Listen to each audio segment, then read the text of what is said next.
Bom, e agora a gente vai mudar de pai, o assunto vai de pai para filho. Com o voto da ministra Carmen Lúcia, que aconteceu neste sábado, a primeira turma do Supremo Tribunal Federal decidiu, por unanimidade, receber a denúncia contra o deputado federal Eduardo Bolsonaro, do PL de São Paulo, e, portanto, torná-lo réu na corte.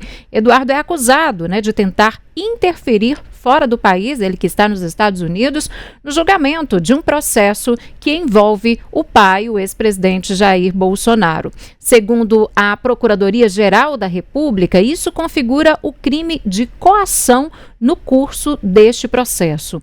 Eduardo Bolsonaro já se manifestou, inclusive, ele já falou aí por meio das redes sociais sobre a decisão do STF. Vamos ver o que, portanto, ele disse em suas redes sociais. Moraes vota para aceitar a representação da PGR contra Eduardo Bolsonaro pelo crime de coação. Primeiro, se eu estiver cometendo algum crime aqui nos Estados Unidos, Moraes está acusando os Estados Unidos de proteger um criminoso. Segundo, por que ele não usa os canais oficiais, me manda a carta rogatória? Porque ele está com medo de levar um sermão, de novo, do DOJ, que é quem recebe esse tipo de expediente aqui nos Estados Unidos. E entrando no mérito da coisa, é impossível cometer o crime de coação, porque ele está dizendo que a Magnitsky, Tarifa e outras ações da administração Trump, são porque eu comandei eles para tentar livrar meu pai da cadeia, o que é um absurdo, Eu nunca trabalhei pela absolvição do meu pai, eu trabalho pela anistia a ser votada por um Congresso livre das ameaças de Alexandre de Moraes. Então, como crime de coação exige um meio ilícito, e a Magnitsky não é um meio ilícito, é um meio legal aqui dos Estados Unidos, e um instrumento que esteja à minha disposição, e a Magnitsky eu não assino, nem Tarifa eu assino, quem assina isso é o Trump e o secretariado dele. Então, notoriamente, esses são crimes que não competem a mim, eu jamais poderia estar sendo acusado por isso. Então, o que está acontecendo de verdade? Moraes está usando a política dentro do tribunal para limar a possibilidade que a direita tenha uma maioria no Senado ano que vem. Além de mim, Gustavo Gayer e vários outros deputados honestos de passado limpo estão sofrendo a mesma coisa, ainda que exista a imunidade parlamentar dentro da nossa Constituição. E no mais eu posso garantir, daqui nós não vamos parar, não vamos precipitar e não vamos retroceder. Nós venceremos. Bom, e tem enquete aqui para você sobre exatamente este assunto, Vocês ouviram a justificativa do deputado, filho do ex-presidente Jair Bolsonaro, em suas redes sociais, e a gente quer saber saber de você qual que é a sua opinião aqui na nossa enquete. Para você que está usando o computador do lado direito, você que está com o celular, é só votar em sim ou não. E claro, a gente quer saber o porquê do seu voto no sim ou no não. Você acha que Eduardo Bolsonaro tentou coagir o STF? Conta pra gente, interaja conosco aqui por meio do nosso chat e vote lá na nossa enquete. Lembrando que esse julgamento é realizado, gente, no plenário virtual do STF, em que os ministros registram os votos por um sistema eletrônico, Apesar de os 4 ministros da primeira turma já terem votado pelo recebimento da denúncia, a análise ela segue ainda até o dia 25 de novembro. Portanto, até lá, os ministros podem, mudar o voto, por exemplo, pedir vista ou levar o caso até mesmo ao plenário.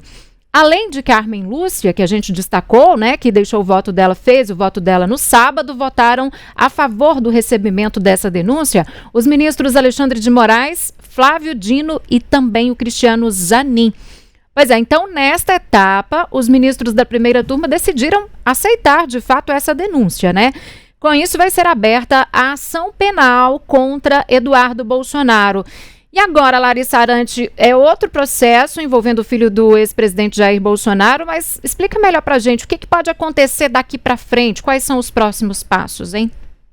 Olha, Síria, agora entra naquela fase, digamos, de oitiva de depoimentos, de coleta de provas, ouvindo ali testemunhas e, claro, também previsto o interrogatório do réu, do Eduardo Bolsonaro. A gente lembra aqui que, inclusive, Eduardo Bolsonaro não indicou um advogado para o processo, então ele está sendo representado pela Defensoria Pública da União, e a gente vai precisar compreender também como vai acontecer tudo isso, tendo em vista que ele permanece nos Estados Unidos, então é importante só situar para quem está nos acompanhando que o que os ministros fizeram agora, foi aceitar a denúncia, portanto, o passo fundamental para a abertura da ação penal propriamente dita. E, como eu disse, Síria agora entra naquela fase toda um pouco mais complexa, um pouco mais longa, de coleta de provas, ouvindo depoimentos, interrogando o Eduardo Bolsonaro,